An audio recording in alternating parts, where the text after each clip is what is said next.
है क्या करूं मैं? हाँ? पर इसे तो मैंने भट्टी में पकाया था। अब तू ही देख ले कितना ध्यान रहता है इस कार्य पे। और कह तो है कि श्री हरि आते हैं इससे मिलने। हाँ, आते हैं और आगे भी आएंगे हमारे श्री हरि हमसे मिलने। और आके मोक्ष देंगे, है ना? मांगूंगा तो मोक्ष भी दे देंगे, मांगूंगा तो मोक्ष भी दे देंगे, मांगूंगा तो मोक्ष भी दे देंगे। अभी तो ये बता कि तू मुझे मेरी मटकी कब देगो? और मेरी मांग कब पूरी करोगे भोला राम जी? मेरो घड़ा मेरे दिए तो तैयार है ना कल एकादशी की पूजा और व्रत के लिए? एकादशी का व्रत? हाँ, एकादशी का व्रत। इसे करने से श्री हरि बहुत प्रसन्न होते हैं। अच्छा, फिर तो अभी लाया।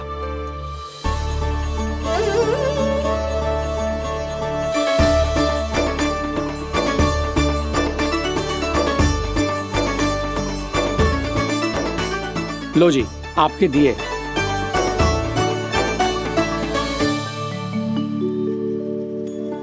और जो हमने मांगा है वो? बाकी सब शेष द्वादशी के दिन मिलेगा, क्योंकि कल मैं भी एकादशी का व्रत रखूंगा, क्योंकि कल मैं भी एकादशी का व्रत रखूंगा, क्योंकि कल मैं भी एकादशी का व्रत रखूंगा।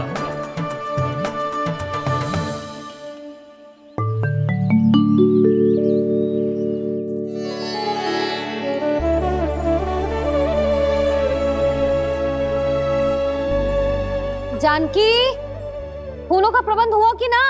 हाँ भाभी, जे रहे। सदैव विलंब कराती है। पर भाभी इस बार तो फूल समय से ही लाई थी। क्या हुआ जशोदा, अभी तो पूजा की तैयारी ना हुई? देखो ना मौसी, ये जानकी ना कुछ छूट ही जाता है इसके कारण। एकादशी की पूजा और व्रत आते ही जसोदा भाभी इतनी वग्र हो जाती है। ऐसो क्या होगा इस पूजा में?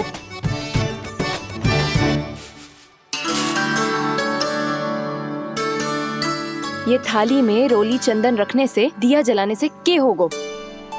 आपको पता भी है एकादशी का व्रत क्यों रखते हैं, क्या महत्व है इसका?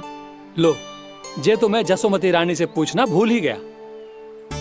पर हाँ भगवान, मेरे लिए इतना ही पर्याप्त है कि इस व्रत को रखने से मेरे श्री हरि हमसे प्रसन्न हो जाएंगे।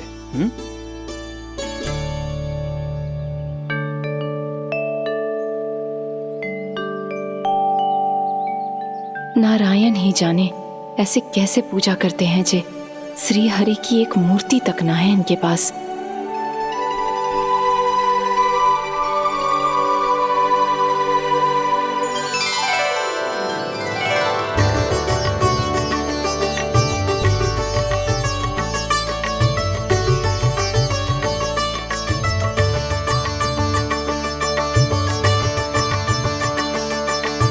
प्रभु, न तो मेरे पास मूर्ति है और ना तो इस व्रत के विधि विधान के बारे में मुझे जानकारी है, और ना ही मुझे इसके महत्व के बारे में जानकारी है, पर फिर भी मैं करना चाहता हूं।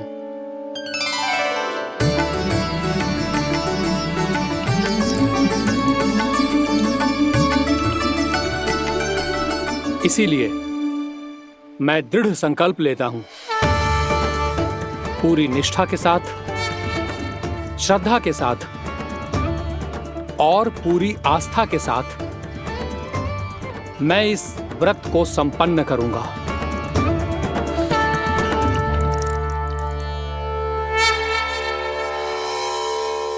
हम संकल्प लेते हैं कि एकादशी के व्रत को पूरी निष्ठा के साथ संपन्न करेंगे।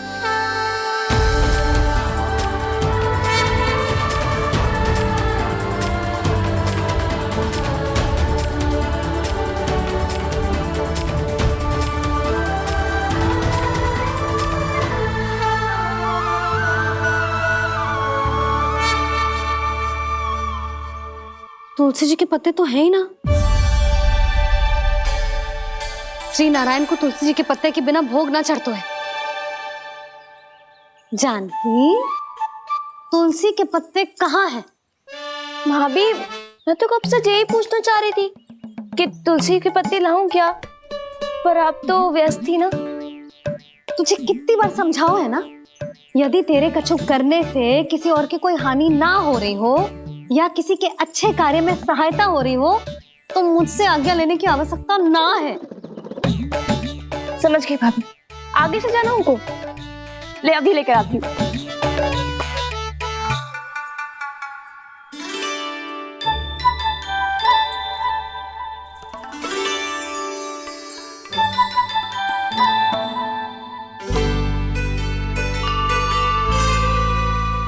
ताऊ, आपने पहले ये व्रत करो है? आपको इसका महत्व पता है? भाभी चल। जानकी, तुमने ये व्रत करो है? फिर तुमको इसका महत्व पता है? सुमति जी, आपको पता है इसका महत्व? कान्हा, क्यों तंग कर रहे हो सबको? मैया, सबने करो ये व्रत, मुझे भी करना है।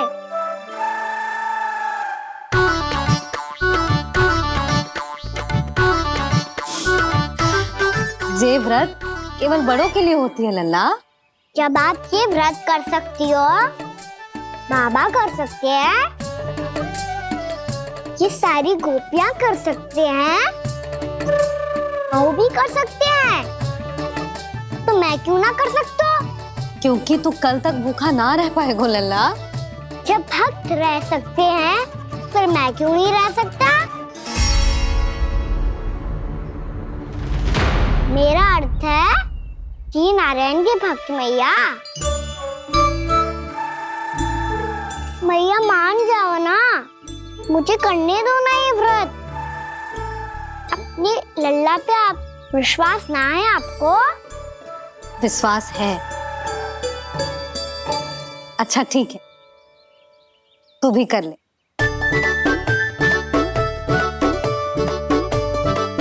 पर मैया, व्रत की कथा तो सुनाओ, मैं तो अबध हूँ ना, मुझे कैसा पता चलेगा कि ये व्रत करते क्यों हैं?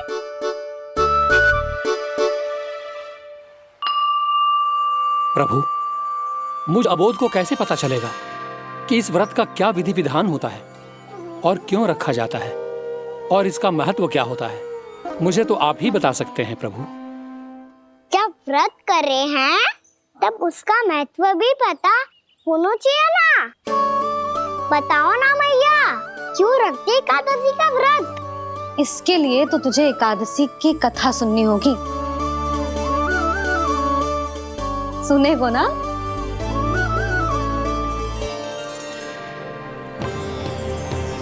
वसुदेव सुतं देवं कंसचाणूरमर्दनम् श्रीहरि, यशोदा परमानन्दम् कृष्णं वन्दे जगद्गुरुम्। वाह प्रभु, अपने भक्तों को एकादशी व्रत का महत्व समझाने का अच्छा उपाय खोज निकाला है आपने।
अब सब जन एकादशी के व्रत की कथा ध्यान से सुनना, तभी जे व्रत पूरा माना जाएगो।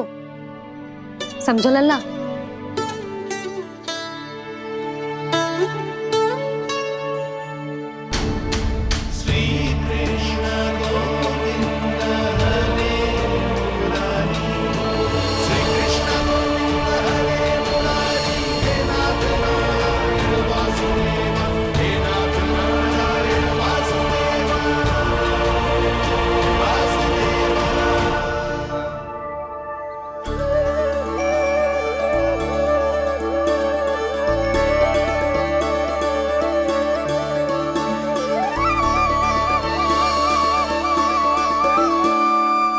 सतयुग में चंद्रावती नाम के नगर में मूरा नाम का एक असुर राज्य करता था।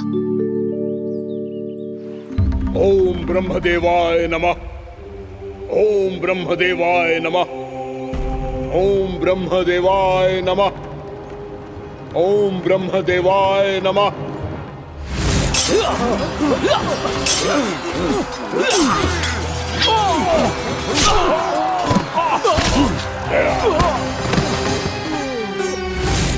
ओम ब्रह्मदेवाय नमः। ओम ब्रह्मदेवाय नमः। जब उसने देवताओं के हाथों असुरों की पराजय देखी, तब वो वरदान पाने के उद्देश्य से ब्रह्मा जी की तपस्या करने चला गया।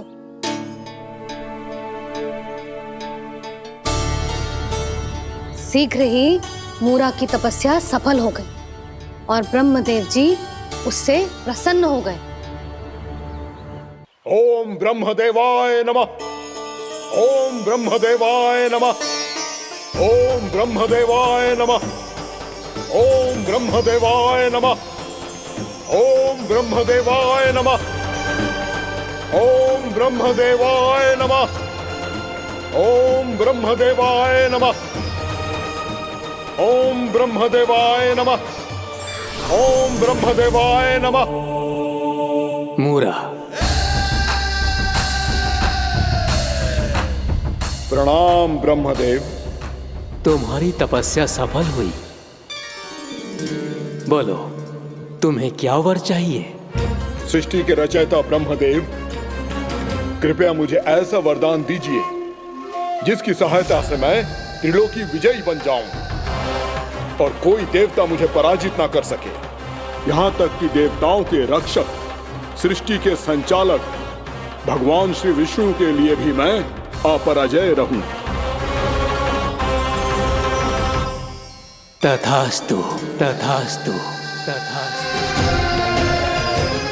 प्रणाम ब्रह्मदेव।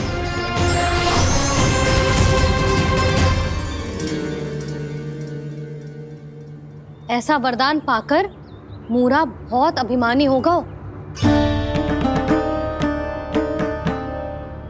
यक्षों, किन्नरों, यहाँ तक कि देवताओं को भी युद्ध के लिए ललकारने लगा, पर किसी ने भी उसकी ललकार को स्वीकार ना करो,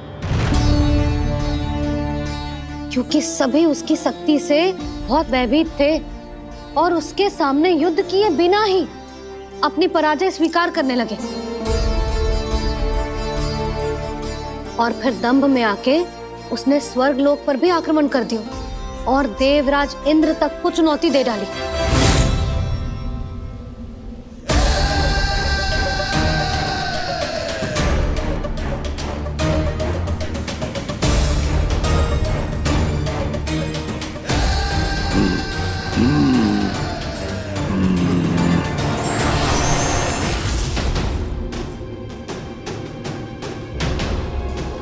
मैं प्रतीक्षा कर रहा हूं देवराज, क्या उत्तर है तुम्हारा?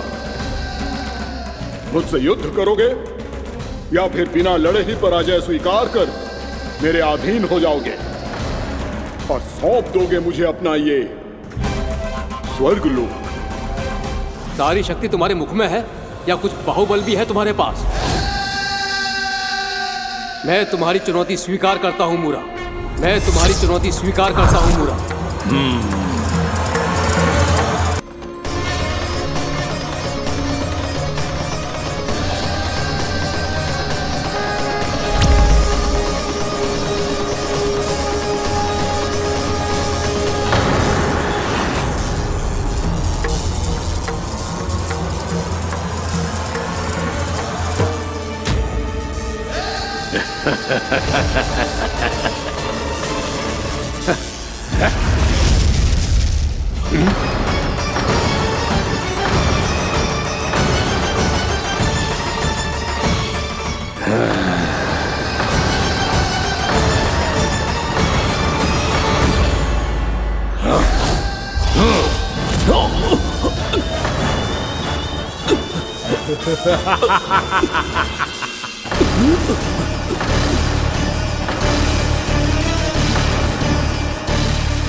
खैरिए देवगण, असुरराज मुरा को ब्रह्मदेव का आशीर्वाद प्राप्त है। आप में से कोई भी इन्हें पराजित नहीं कर पाएगा।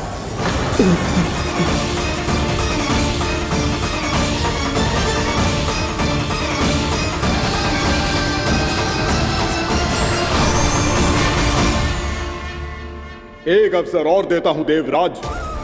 युद्ध या अधीनता, क्या उत्तर है तुम्हारा देवराज?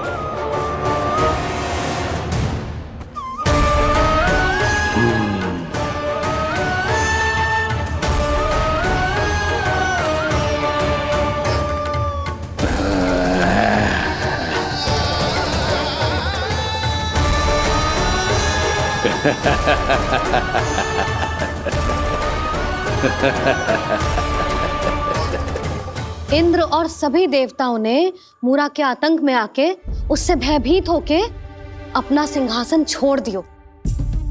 अब मूरा स्वर्ग का अधिपति बन गयो और शीघ्र ही उसने अन्य सभी असुरों को स्वर्ग में निवास करने के लिए आमंत्रित कर दियो।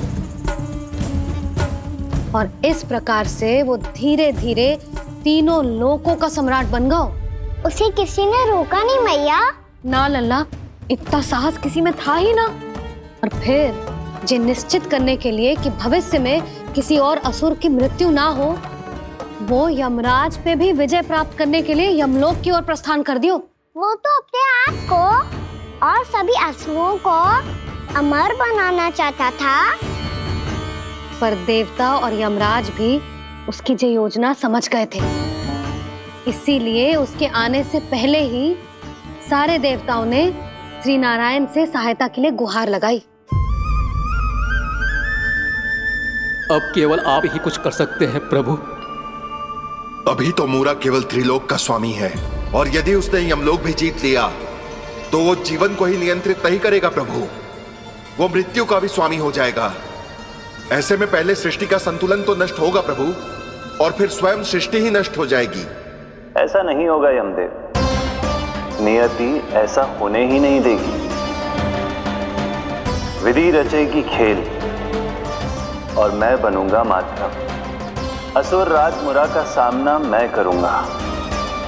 बस आप मुझे चुनौती देने के लिए उसे तैयार कर लीजिए, चाहे उसके लिए आपको साम दाम दंड भेद कोई भी उपाय क्यों ना अपनाना पड़े।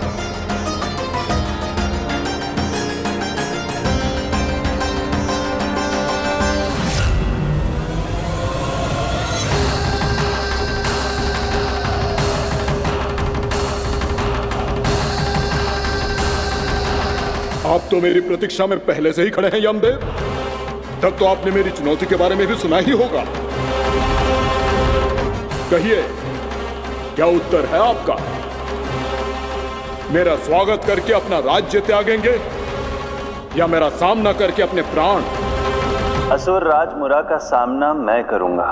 बस आप मुझे चुनौती देने के लिए उसे तैयार कर लीजिए, चाहे उसके लिए आपको साम दाम दंड भेद कोई भी उपाय क्यों ना अपनाना पड़े।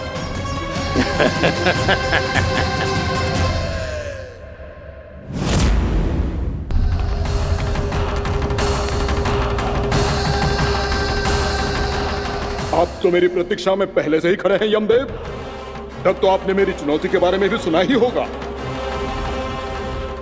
कहिए, क्या उत्तर है आपका?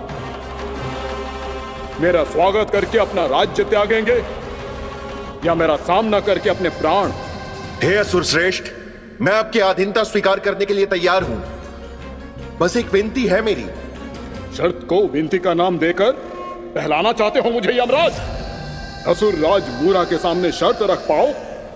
इतना सामर्थ्य नहीं है तुम में। इसका आभास है मुझे असुरराज, पर मैं आपकी अधीनता स्वीकार करूं इससे पहले आपको स्वामी धर्म का पालन करना होगा। मेरे पुराने स्वामी के क्रोध से मेरी रक्षा करनी होगी आपको। कौन है तुम्हारा पुराना स्वामी? भगवान श्री नारायण।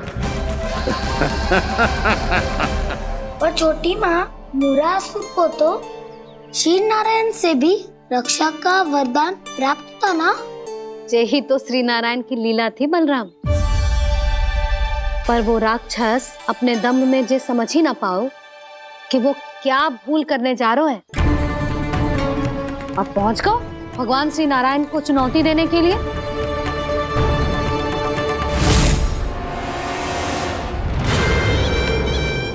वहीं ठहर जाओ असुर राज मूरा।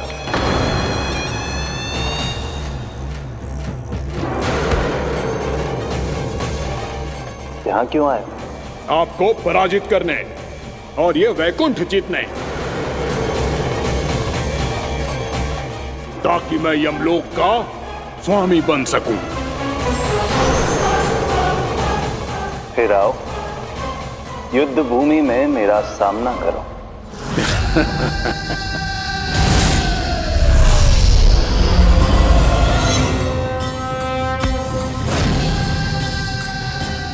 ये नहीं जानते कि इनसे ना हारने का वरदान तो मैं पहले ही प्राप्त कर चुका हूं, इसलिए युद्ध ठीक से आरंभ हो पाए उससे पहले ही इन्हें जीत लूंगा मैं।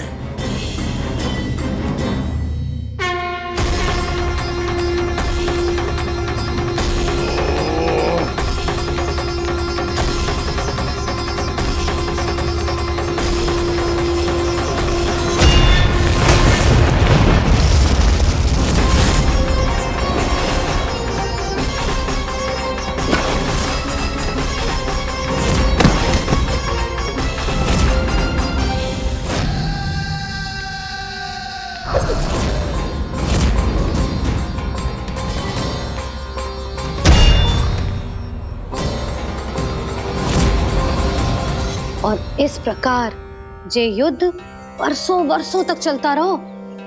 दोनों योद्धा पूरे ब्रह्मांड में अनेक अस्त्रों शस्त्रों के साथ युद्ध करते रहे।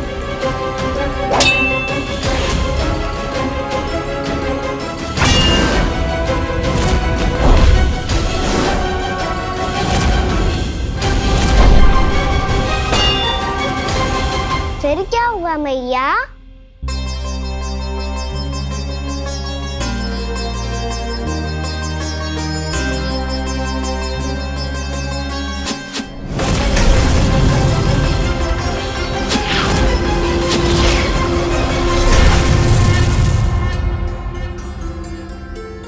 उस युद्ध को कभी समाप्त हुआ हो, पर कैसे? शीघ्र ही वो राक्षस थक गो लल्ला।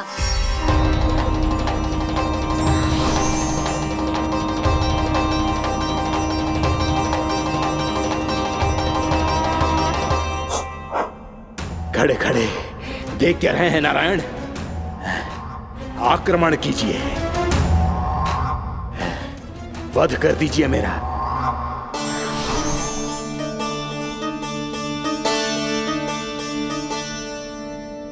मैं तुम्हारी वीरता से प्रभावित हूं, इसीलिए इतनी थकान की स्थिति में मैं तुम जैसे वीर पर आक्रमण नहीं करूंगा। जाओ विश्राम करो। यदि फिर से युद्ध करने की इच्छा हो तो तुम्हारा स्वागत होगा।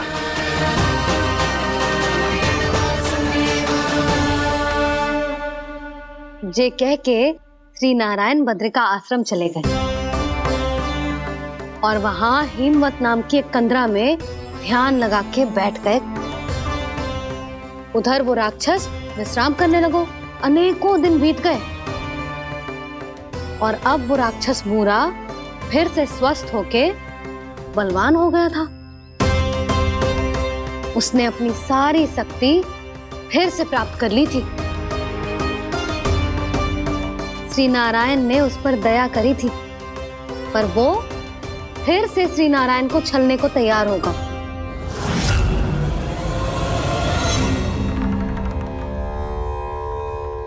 ध्यान में बैठे बैठे श्री नारायण योग निद्रा में चले गए,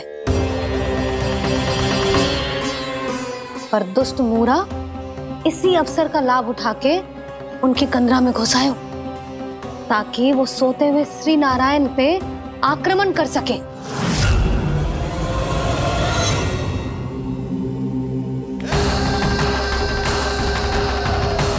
आज इस लंबे युद्ध को जीतकर अपने इस अंतिम शत्रु का भी अंत कर दूंगा मैं।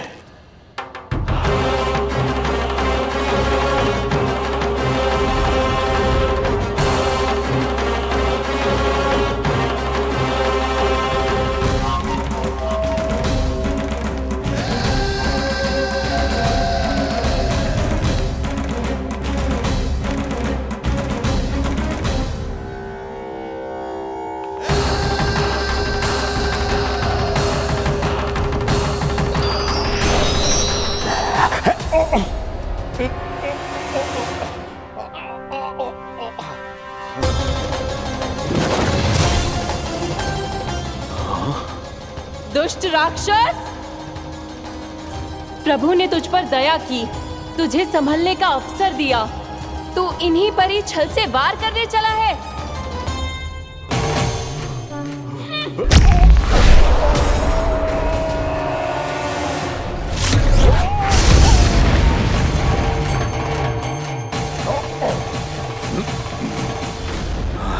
मैं अजय हूँ, मुझे कोई पराजित नहीं कर सकता। ब्रह्मा का वरदान है मुझे। तूने नारायण से अपराजय होने का वरदान मांगा था मूर्ख, उनकी शक्ति से नहीं। ध्यान से देख, मैं तेरी मृत्यु हूँ, मृत्यु।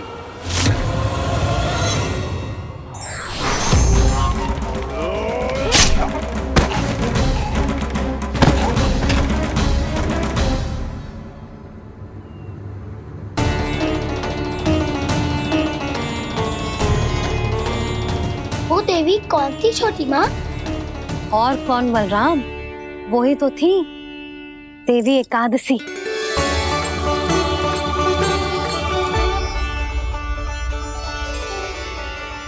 मुझे क्षमा कीजिए प्रभु, आपकी आज्ञा के बिना ही युद्ध करके आपके शत्रु को मृत्यु के घाट उतार दिया।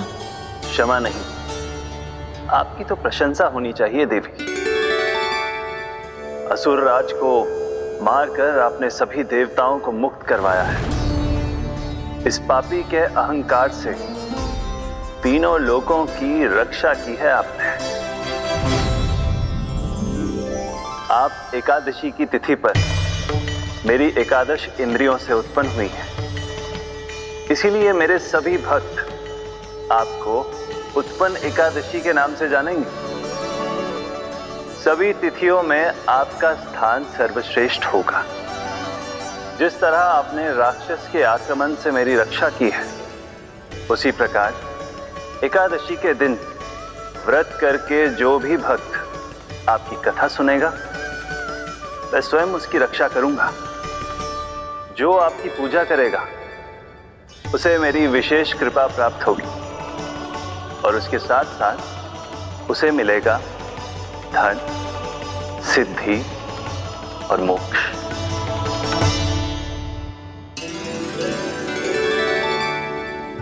इसीलिए आज के दिन व्रत रखने का बहुत अधिक महत्व होता है। बोलो एकादशी मैया की जय। बोलो श्री नारायण भगवान की जय।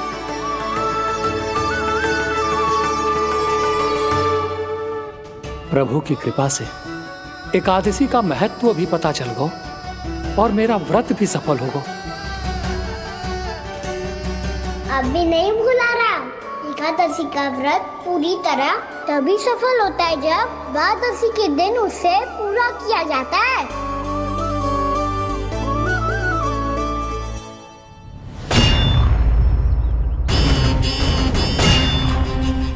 आवश्यक है आपको यह आभास होना कि उस विष्णु अवतार को पराजित करने के लिए आपके साधारण योद्धाओं में वो सामर्थ्य नहीं है। वो विष्णु अवतार कुछ अधिक ही असाधारण है।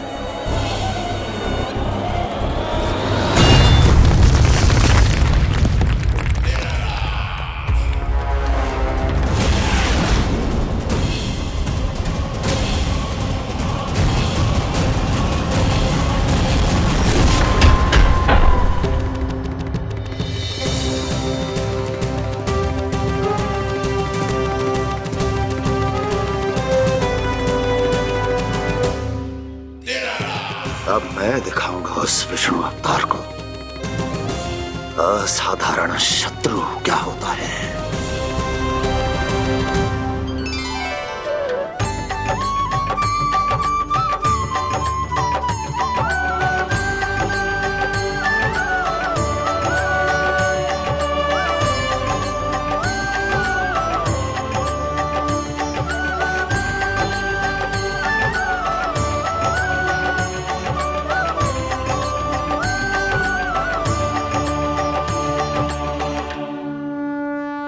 मामा अधीर हो रहे हैं, पर मैया ने मुझे अभी तक बाहर जाने की आज्ञा नहीं दी है।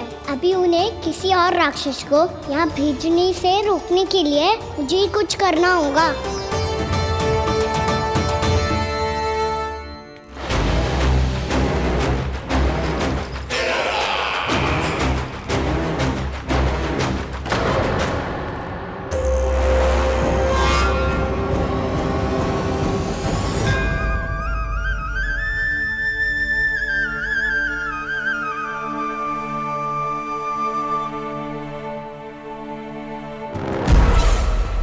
कौन हो तुम? बचपन से ही मुझे मारने का सपना देख रहे हैं, फिर मुझे ही नहीं पहचानते।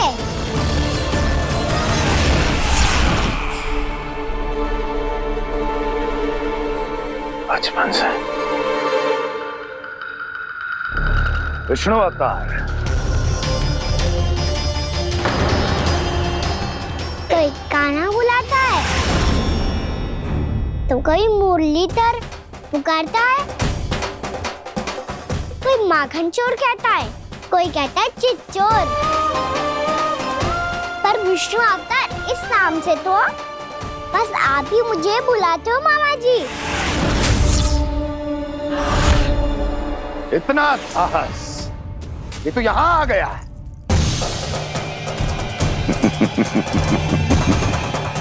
यहाँ आ तो गया तू विष्णु अवतार, किंतु यहाँ से जीवित नहीं जाएगा। तेरे इस शीश को तेरे धड़ से अलग कर दूंगा मैं।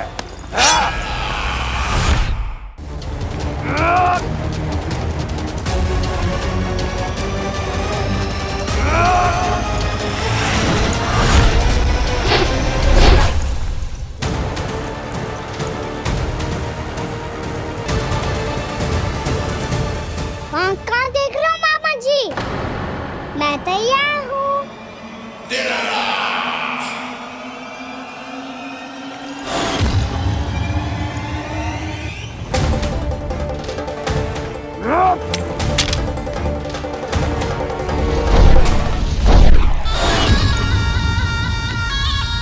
मामा जी, आप सदैव इसी तरह क्रोध में रहते हो क्या?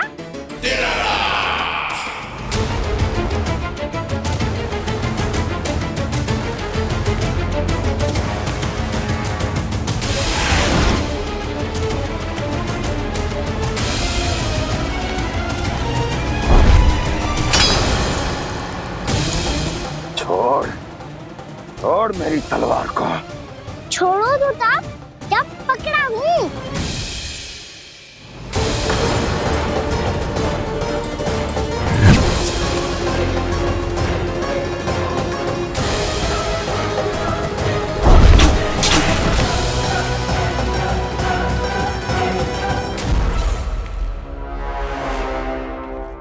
मामा जी,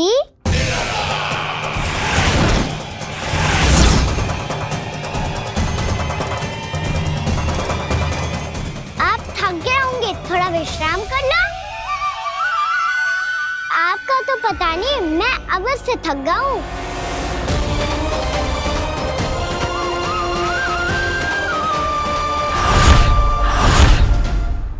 मेरे सिंहासन पर बैठने का तो साहस। अभी तो बस अभ्यास कर रहा था मामा जी। भविष्य में मुझे तो बैठना है यहाँ।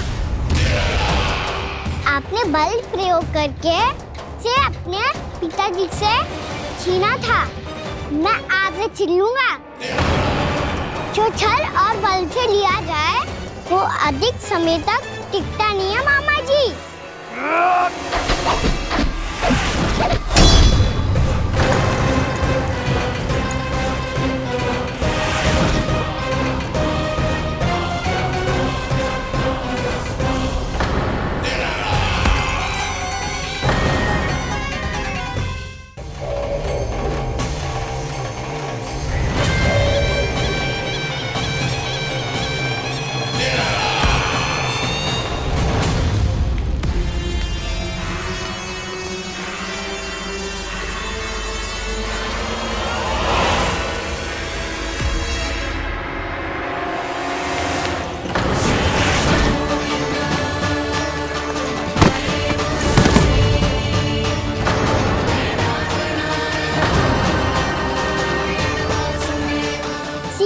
आपको ये सिंहासन छोड़ना होगा।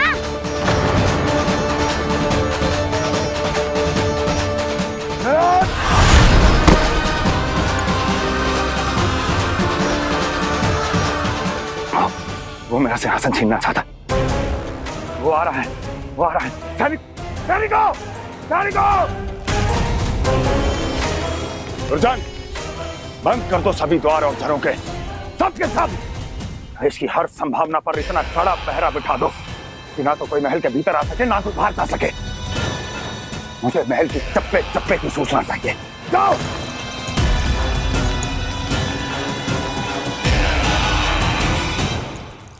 सिंहासन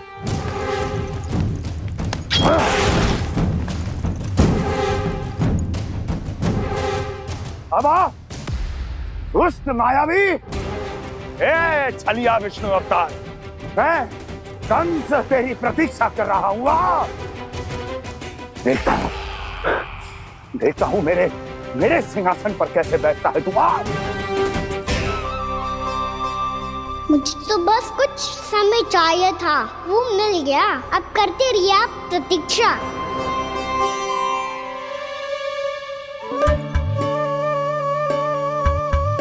जी अपने आप से बातें क्यों कर रहे हो जी?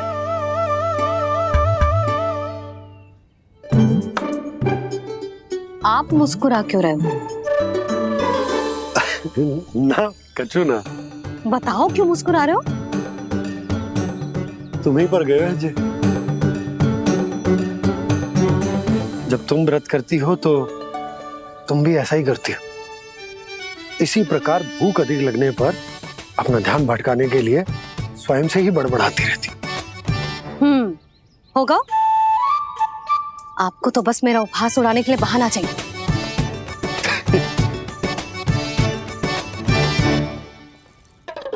नन्ना, भूख लगी है? ना मैया, व्रत करे तो भूख कैसे लगेगी?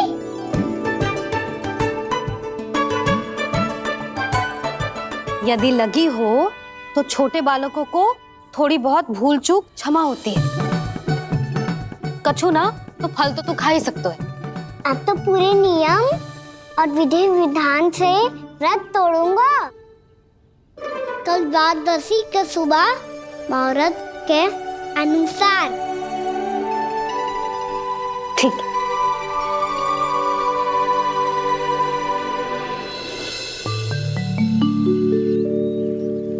लल्ला, एकादशी समाप्त हो गई है, द्वादशी लग गई है। अब तू व्रत तोड़ सकता है। भोजन कर ले। ले।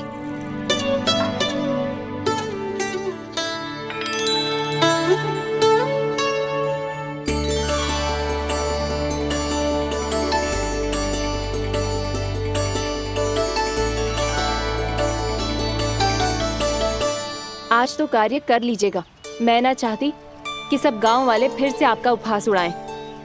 अरे, इसी क्षण कार्य आरंभ करना आवश्यक ना है। कुछ खा तो लो।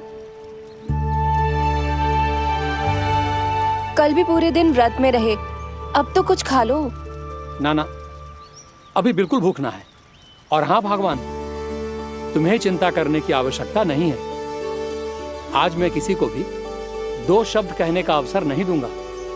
अरे, कुछ खाओगे पियोगे नहीं तो कैसे रहोगे?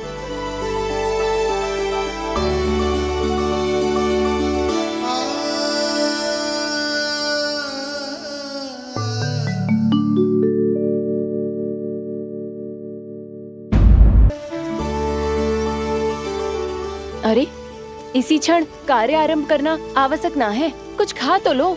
ना, अभी बिल्कुल भूख ना है। और हाँ भगवान, तुम्हें चिंता करने की आवश्यकता नहीं है। आज मैं किसी को भी 2 शब्द कहने का अवसर नहीं दूंगा।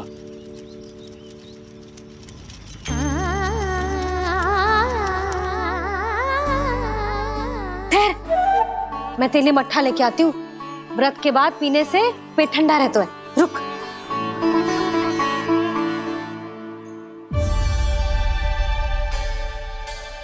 भक्तों ने अभी तक व्रत नहीं तोड़ा है, मैं कैसे तोड़ लूं? भूख कहाँ से होगी? श्री हरि नाम से पेट तो भर लेते हो। श्री हरि श्री हरि श्री हरि।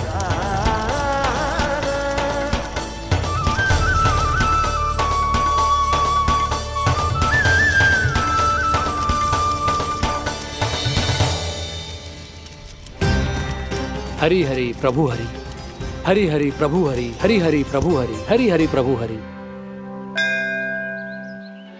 कल से अन्न का एक दाना ना गो है पेट में। अब क्या व्रत तुड़वाने भी आपके प्रभु ही आएंगे? अब क्या व्रत तुड़वाने भी आपके प्रभु ही आएंगे? मैया,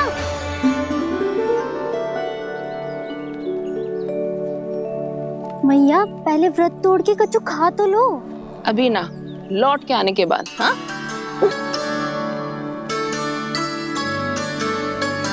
बलराम, ठहरो पुत्र, पहले कुछ खा लो। व्रत तोड़ना आवश्यक होता है। मैया ने एकादशी का महत्व बताया। लगता है मुझे सबको द्वादशी पर व्रत तोड़ने समाप्त करने का महत्व बताना होगा। हरि हरि हरि हरि हरि मेरे हरि।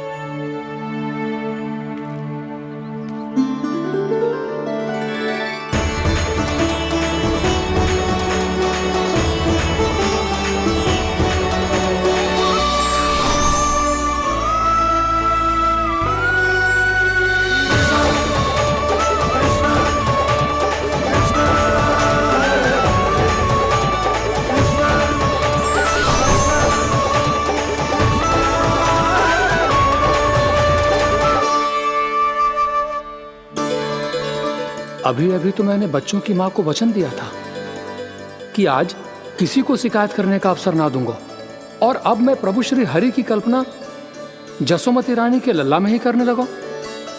ना ना, ये ठीक ना है।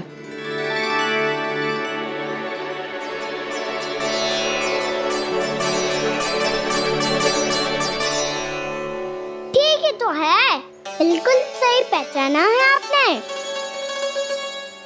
बड़े तो बड़े, अब तो बालक भी हमारा उपहास उड़ाने लगे। मैं आपका उपहास नहीं उड़ाने आया, मैं तो आपके एकादशी के व्रत को पूरा कराने आया हूँ।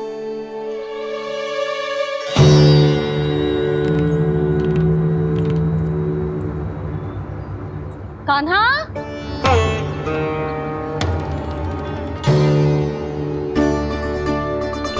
तो ये रे आपकी छड़ी और ये रे मेरी पीठ।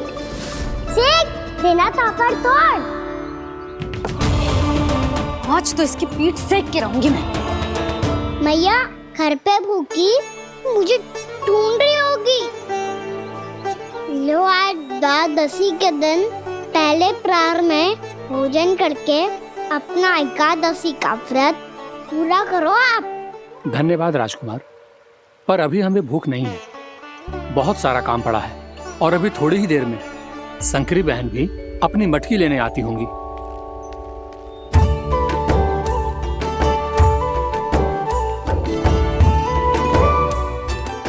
पर मैं आपका व्रत पूरा कराए बिना नहीं जा सकता।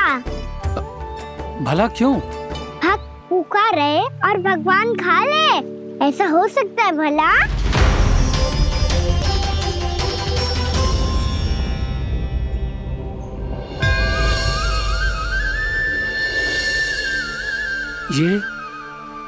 ये कैसा भ्रम हो रहा है मुझे लगता है अपना काम करना चाहिए। द्वादशी के पहले प्रहर में व्रत पूरा करना बहुत आवश्यक होता है, ना तो एकादशी का व्रत भी पूरा ना मानो जातो। इतनी सारी ज्ञान की बातें तुम्हें कैसे पता है लल्ला?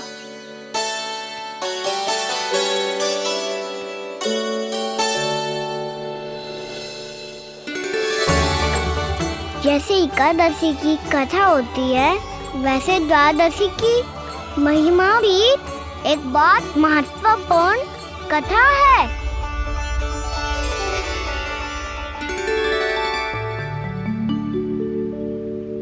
कैसी कथा? बिल्कुल सही समय पे आई हो आप। क्योंकि आपको ये कथा आपको अवश्य सुननी चाहिए।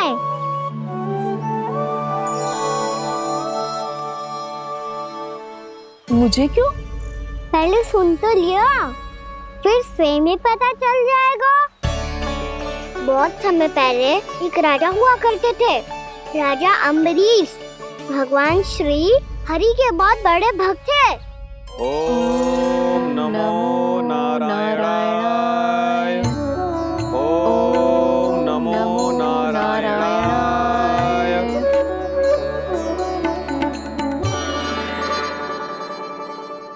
नेक पुण्य के काम करते थे वो। अपनी पत्नी के साथ हरि का नाम जपते रहते थे। उन्होंने 12 माह एकादशी का व्रत करो निर्जल पास किया, और जब उनकी 12वीं एकादशी का व्रत द्वादशी के दिन तोड़ने का समय हुआ, तभी महर्षि दुर्वासा अपनी 100 शिष्यों के साथ उनके महल में पधारे।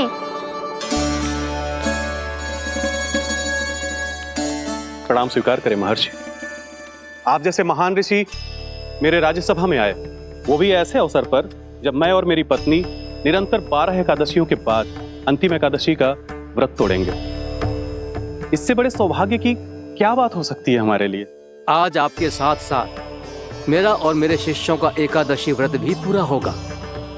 संभव है प्रभु की इच्छा यही हो कि हम सब अपना व्रत एक साथ तोड़ें। ये तो अत्यधिक प्रसन्नता की बात है महर्षि। तो फिर ठीक है, हम सब यात्रा से थके हैं। व्रत तोड़ने से पहले हम स्नान करना चाहते हैं। जैसी आपकी इच्छा महर्षि। जब तक आप लोग लौटेंगे तब तक आपके सारे प्रबंध यहाँ हो चुके होंगे।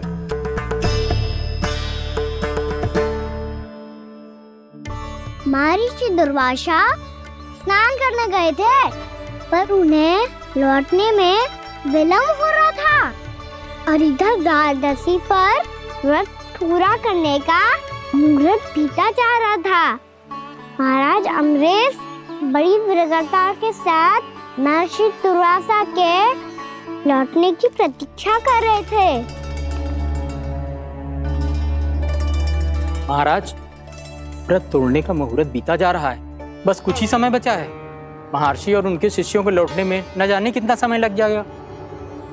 मेरा सुझाव है कि आप मुहूर्त समाप्त होने से पहले व्रत अवश्य तोड़ लें। गुरुदेव, हमने महर्षि दुर्वासा को वचन दिया है कि जब तक वो लौटेंगे नहीं तब तक हम व्रत नहीं तोड़ेंगे।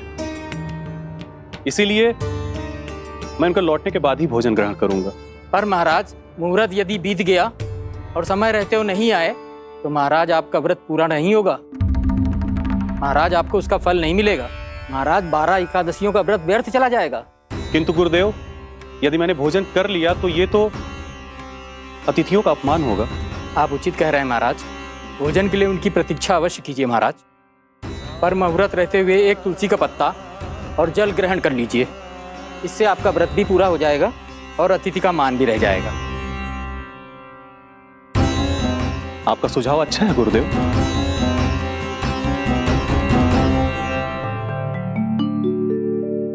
जैसे ही महाराज ने तुलसी का पत्ता खाया,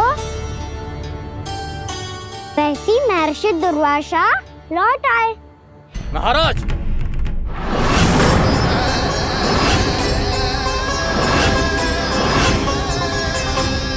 महाराज को उपास तोड़ते देखते बहुत क्रोधित हो गए।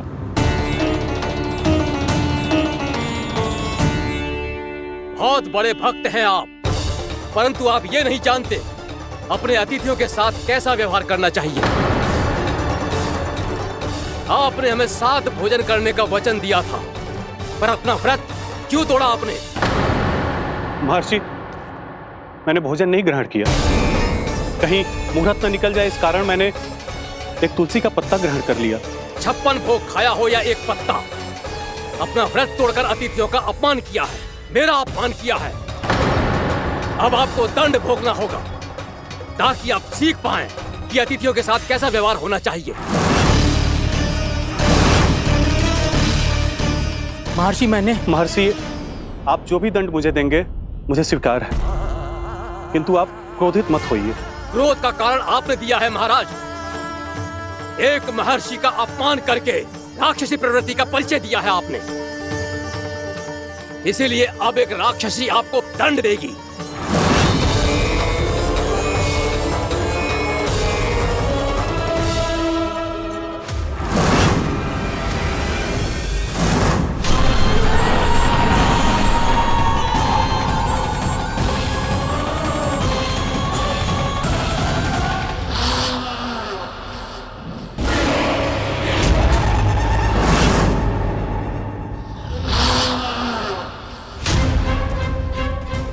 हे प्रभु, यदि मैंने सच में महर्षि का अपमान करने की भूल की हो तो मैं उसका परिणाम भोगने के लिए प्रस्तुत हूं। ओम नमो नारायणाय, ओम नमो नारायणाय नमः। महर्षि दुर्वासा को यह आभास ही नहीं था कि महाराज अम्बरीश ने उनका अपमान नहीं किया था। फिर भी उसे अपमान मान के वो श्री नारायण के भक्त पे संदेह कर रहे थे। मैंने भी तो भोला राम की भक्ति पे संदेह किया था। हे नारायण, ये क्या पाप हो गया मुझसे। संदेह किसी अपमान से कम ना हो तो, और भगवान सब सह सकते हैं, पर उनके प्रिय भक्तों का अपमान सहन ना कर सकते। इसीलिए उन्होंने अस्थिचेप करने का निर्णय लिया।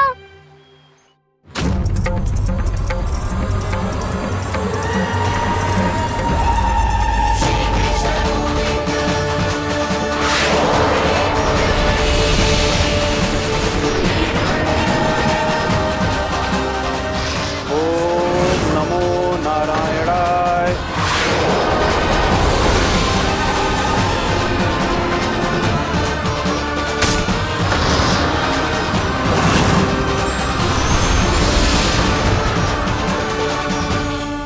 और फिर भगवान का वो सुदर्शन चक्र महर्षि दुर्वासा के पीछे पड़ गया। ये चक्र तो मेरी ओर बढ़ रहा है। ओम नमो नारायणाय। ये कैसे संभव हो सकता है? कोई रोको इसे, कोई रोको इसे।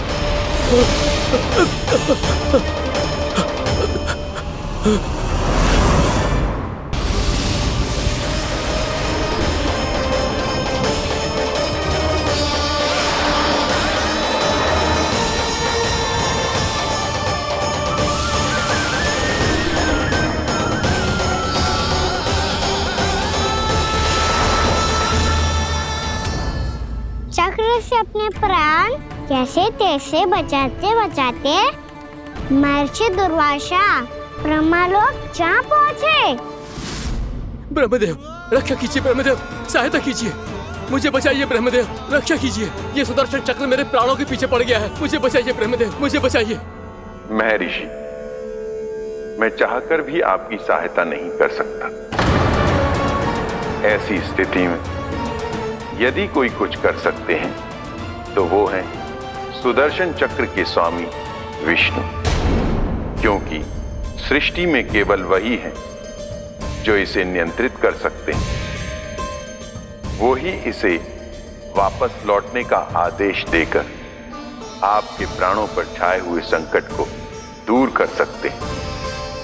किंतु हां, मैं सुदर्शन चक्र से इतना अवश्य कहूंगा कि जब तक आप विष्णु लोक में पहुंच नहीं जाते, वो आपको किसी भी प्रकार की हानि ना पहुंचाए। आपका बहुत बहुत धन्यवाद। आपकी सदा ही जय हो।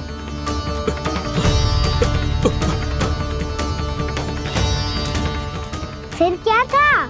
भागते भागते महर्षि दुर्वासा सीधे भगवान श्री हरि के शरण में बैकुंठ पहुंच गए।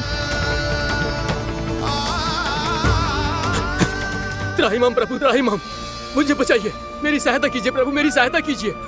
मैं आपके इस चक्र और ऊर्जा से नहीं भाग सकता प्रभु। कृपया करके अपने सुदर्शन को रोकिए, इसे वापस लीजिए प्रभु।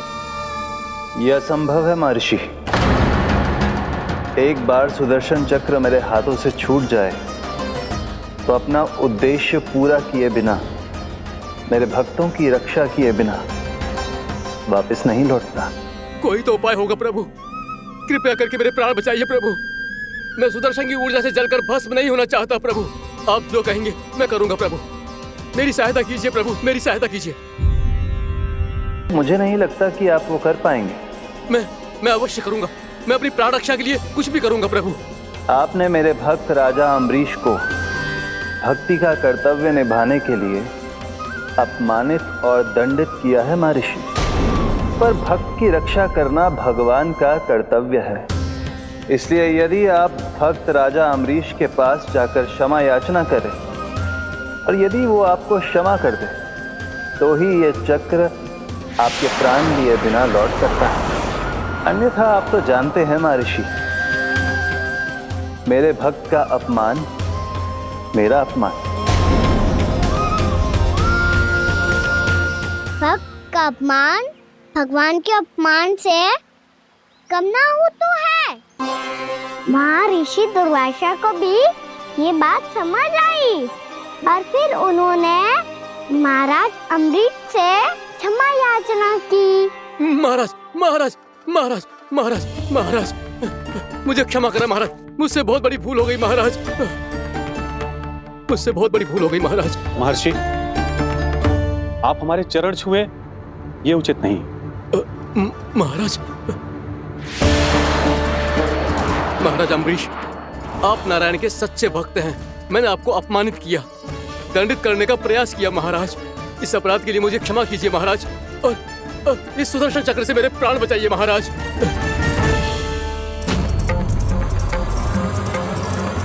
हे महान सुदर्शन, यदि महर्षि के लिए मेरे हृदय में अभी भी वही सम्मान और प्रेम हो जो इनके प्रथम आगमन पे था, तो कृपया आप अपने धाम वापस लौट जाइए।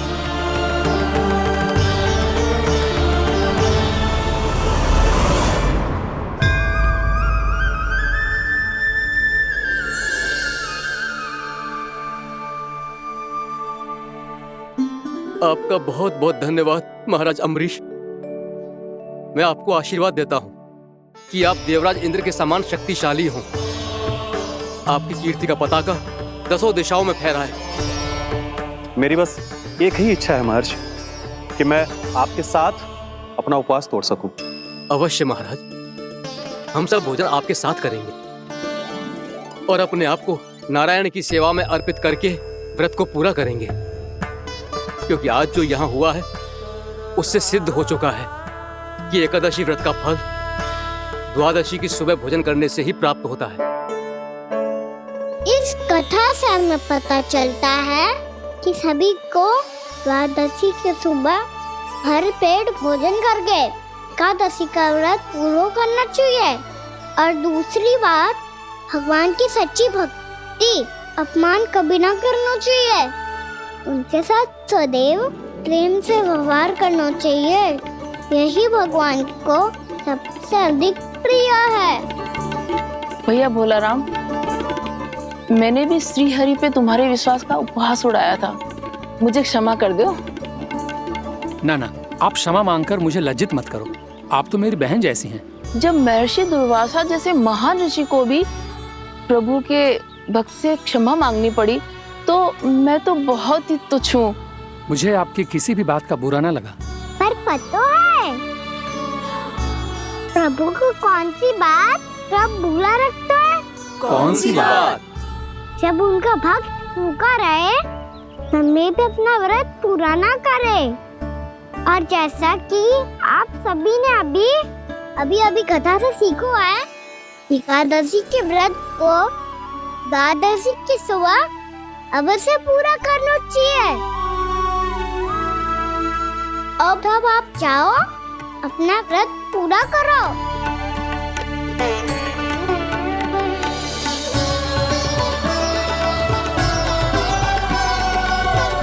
मैं आपके लिए जल लेके आती हूँ।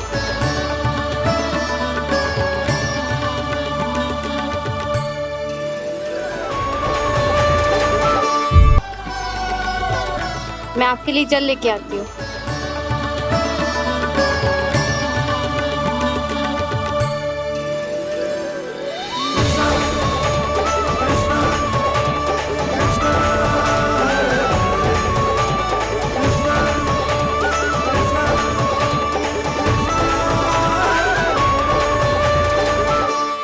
खाओ।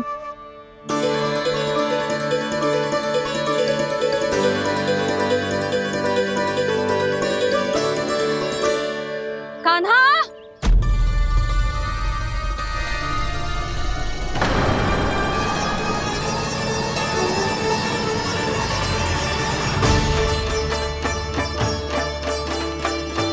बोलो काका, सिगरेट छुपा लो मुझे, मैया आ रही है, बहुत क्रोध में लगती है।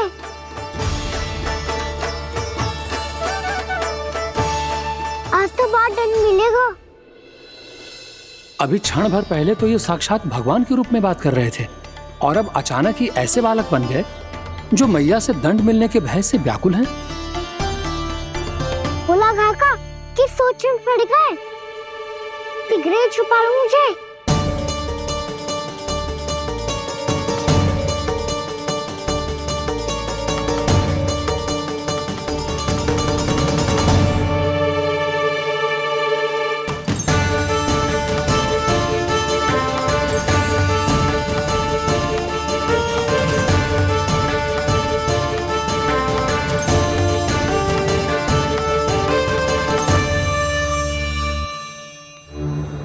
भोलानाथ जी, कान्हा को देखो है क्या? मैंने तो अपने प्रभु को देखा है।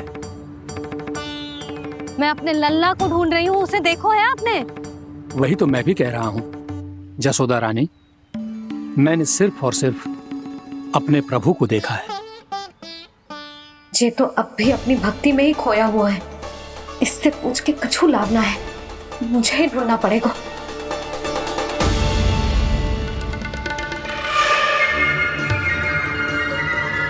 बच गए। संकरी मौसी, कान्हा को देखो है क्या कहीं?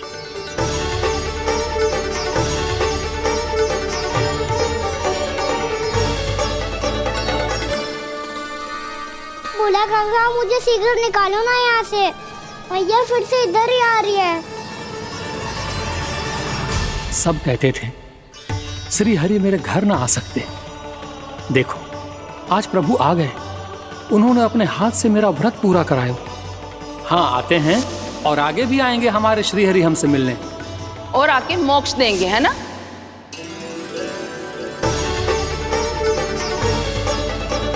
सिगरेट निकालो ना बोला काका, भैया आ रही है। मैं ना निकालूं? क्यों? मेरा अर्थ है मैं निकालूंगा, अवश्य निकालूंगा, पर तब तक नहीं निकालूंगा जब तक आप मेरी सारी बातें मान नहीं लेते हैं। कौन सी बात? प्रभु, मुझे मोक्ष प्रदान कर दीजिए प्रभु। तथास्तु। ना ना ना प्रभु, मेरे साथ साथ मेरे परिवार को भी मोक्ष दे दीजिए। तथास्तु। अब तो निकाल दो, मैया देख लेंगी। ना प्रभु, मेरे परिवार के साथ मुझसे जुड़ी हुई हर वस्तु, जीव जंतु, प्राणी, गाय बैल भैंस, सभी को मोक्ष प्रदान कर दीजिए प्रभु। तथास्तु।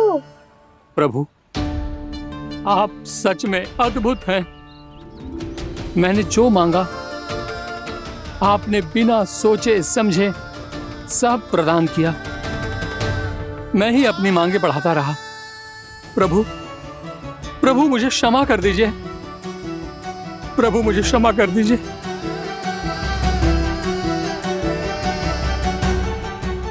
आइए प्रभु।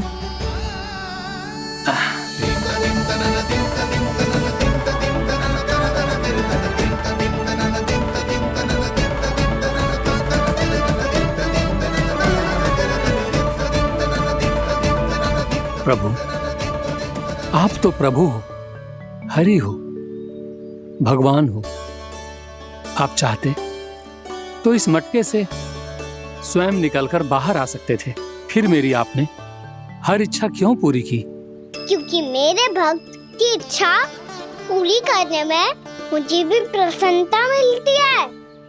ना तो मैं अपने भक्तों का अपमान सह सकता हूँ और ना ही उनकी इच्छा अधूरी रहने दे सकता हूँ।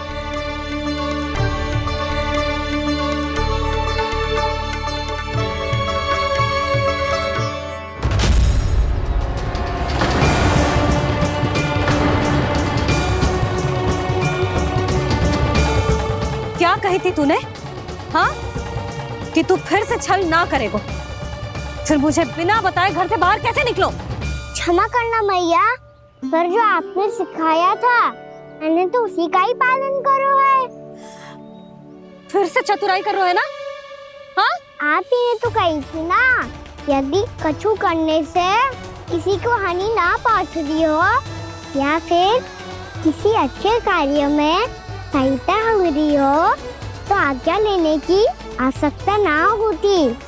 यदि तेरे कछु करने से किसी और की कोई हानि ना हो रही हो या किसी के अच्छे कार्य में सहायता हो रही हो तो मुझसे आज्ञा लेने की आवश्यकता ना है।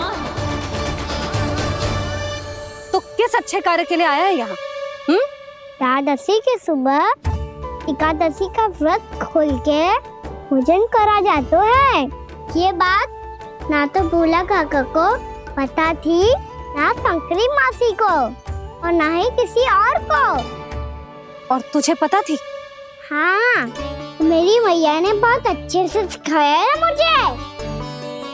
जैसे कल तूने एकादशी कथा सुनाई थी ना, आज वैसे ही तेरे लल्ला ने सबको द्वादशी कथा सुनाई है।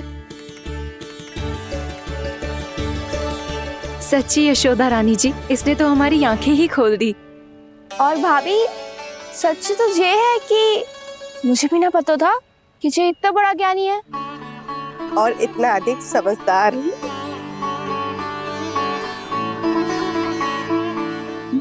द्वादशी की कथा? वो तो मैंने इसे कभी सुना ही ना है। फिर इसे कैसे पता थी? रानी जी, जो स्वयं भगवान हैं, भला उन्हें कैसे कुछ नहीं पता होगा। मैंने तो इन्हें पहचान लिया, और हाँ, आप सब लोग भी इन्हें अपने अंतर मन की आंखों से देखिए, हो सकता है इन्हें पहचान पाएं। ये कोई और नहीं है, श्री नारायण है, मेरे श्री हरि, मेरे प्रभु।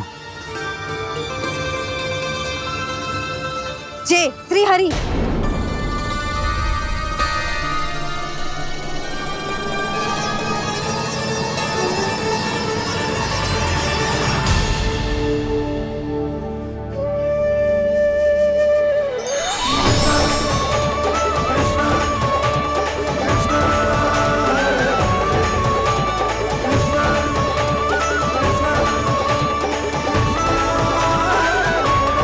ये क्या कर दिया भोला? जिस रास्ते को मैंने इतनी कठिनाई से बचा के रखा था, सबके सामने उसे उजागर कर दिया तुमने।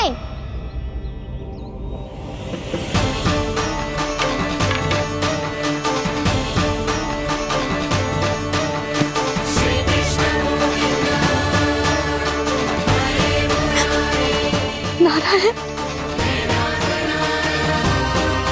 नारायण, श्री नारायण।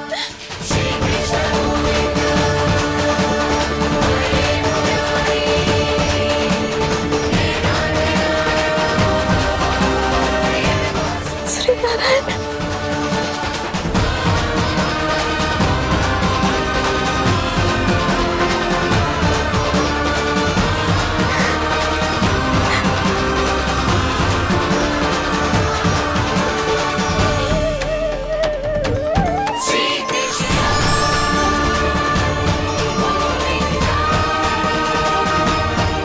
श्री नारायण प्रभु।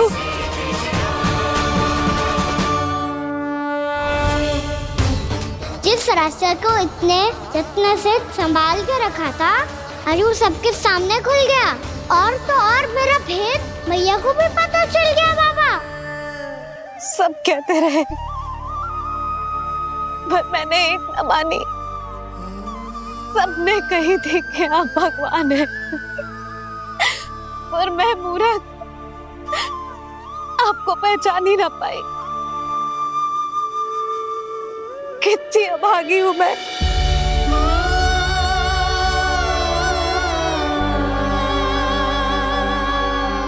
जिस मुंह से मुझे आपकी महिमा गानी चाहिए थी, उसी मुंह से मैंने आपको डांटा है।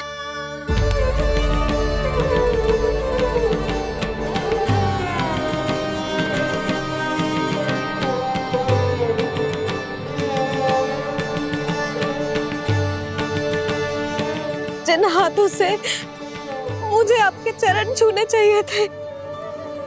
उन हाथों से मैंने आपके कान पकड़े।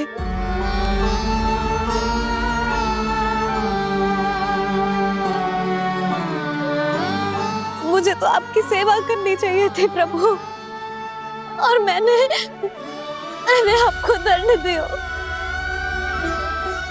आपको घर से बांध दियो।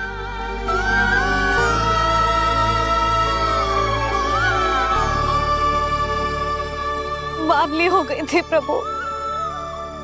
अपने श्री नारायण को, अपने प्रभु को एक साधारण सा बालक समझ लियो मैंने।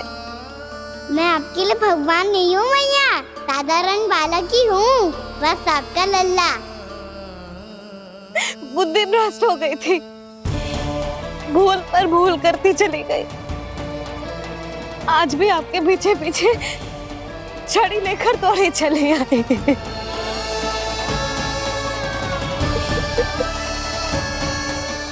अपने आप को दोष मत दो मैया, आपके इस ममता के लिए तो जन्म लिया है मैंने।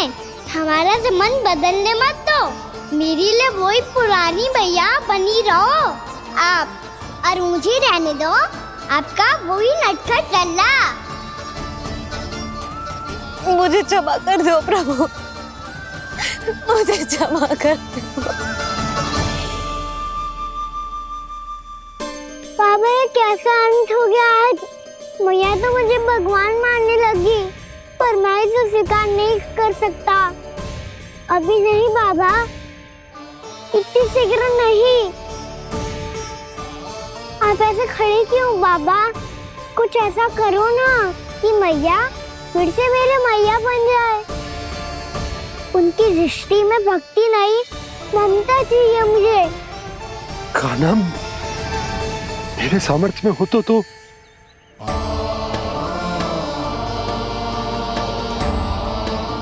दाऊ, आप तो बड़े भाई हो, अपने छोटे भाई की सहायता करो ना, जिससे मैया सब कुछ भूल जाए। मैं क्या कर सकता हूँ कान्हा? कोई तो सहायता करो मेरी।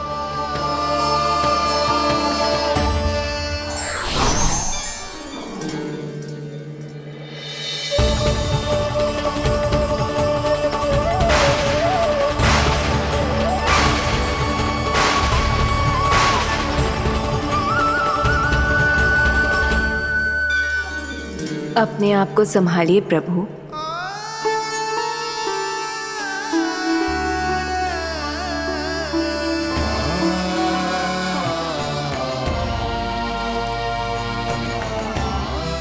देखो ये क्या हो गया, भैया को सब पता चल गया।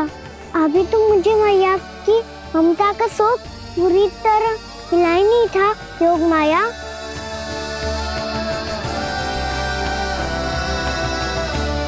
मेरी सहायता करो ना। कितनी अद्भुत है ममता की शक्ति। भगवान को भी एक साधारण बालक बना देती है। बालक की बना रहना चाहता हूँ मैं, नहीं चाहता दिव्य होना, नहीं चाहता भगवान बनना। बस मैया की गोद में रहकर ममता की रस से सेम को भिगोना चाहता हूँ।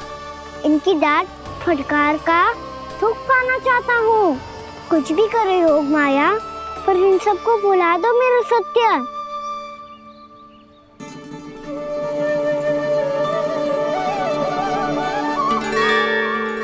पर इन्हें तो मोक्ष का वरदान मिल गया है प्रभु,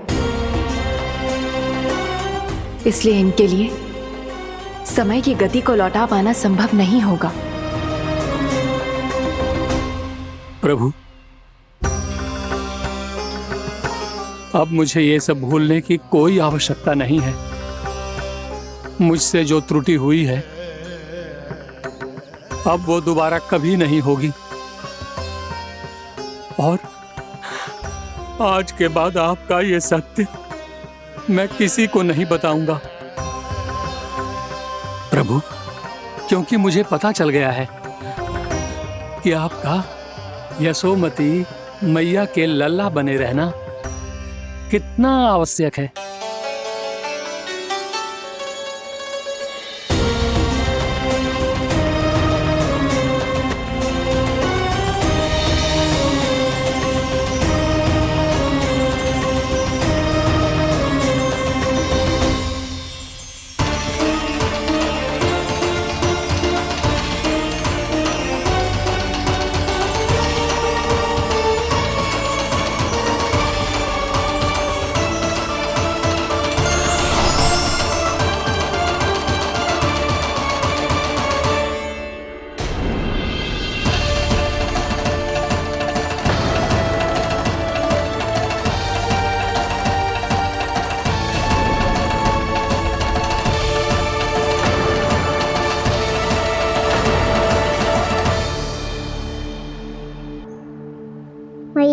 छड़ी।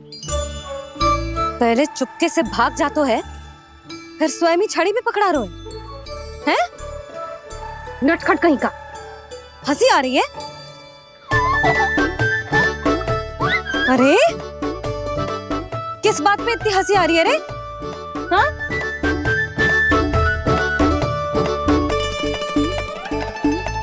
आपकी लीला अद्भुत है प्रभु, और अद्भुत है आपका मैया के प्रति प्रेम। हंसी ना है मैया, ये तो प्रसन्नता है, अपने मैया से मिल जाने की प्रसन्नता। अच्छा, ढूंढ मैं तुझे रही हूँ और तू कह रहे हो कि मैं मिल गई तुझे। तू घर चल लल्ला, अच्छे से पिटाई करूंगी तेरी।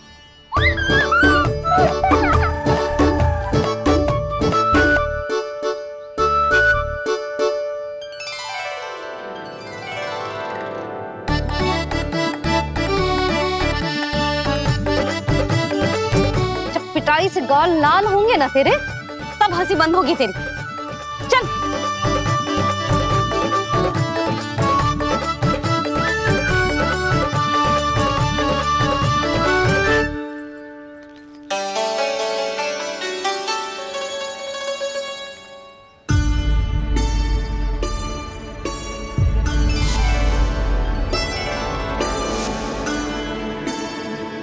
लगता है भैया की और चतन स्मृति वापस आ रही है।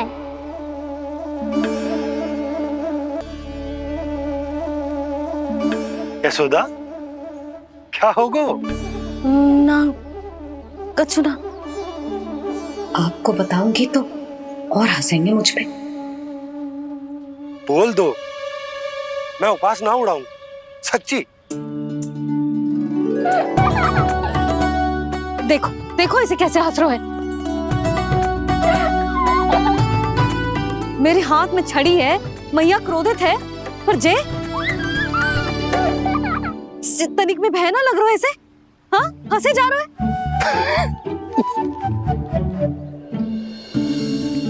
दोनों बाबा लल्ला एक जैसे हो। चल तू, चल चल।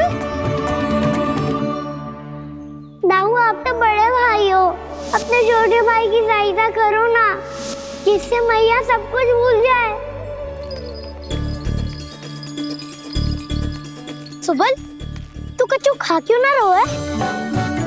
व्रत ही करना था तो बलराम के जैसे कल कर ले। तो कल तो एकादशी भी थी। खाना के बिना कछु करने का मेरा मन ही ना कर। तो बात तो सच्ची है, उसके बिना गोचारण भी ऐसा लगता है जैसे कितना भारी कार्य है, व्यवस्था में करना पड़ता है। सही कह रहे हो तुम दोनों। मैं तो गोपालक भी इसलिए बना था ताकि कान्हा के संग खेलने को मिल जाए। बलराम तो हमारा सगा कम और मुख्य अधिक है।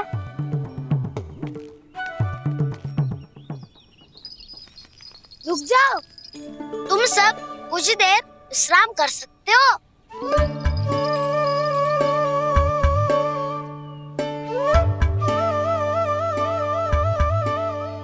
तू बोल। ना मैं ना बोलूंगा, तुम दोनों ही बोलो। और तुम सबका सखा पहले हूँ और टोली का मुखिया बाद में, इसलिए घबराने की आवश्यकता नहीं है। जो भी बात है बिना हिचक बता सकते हो मुझे। तो फिर कुछ ऐसा करो ना कि कान्हा फिर से हमारे साथ गोचारण करने के लिए आने लगे।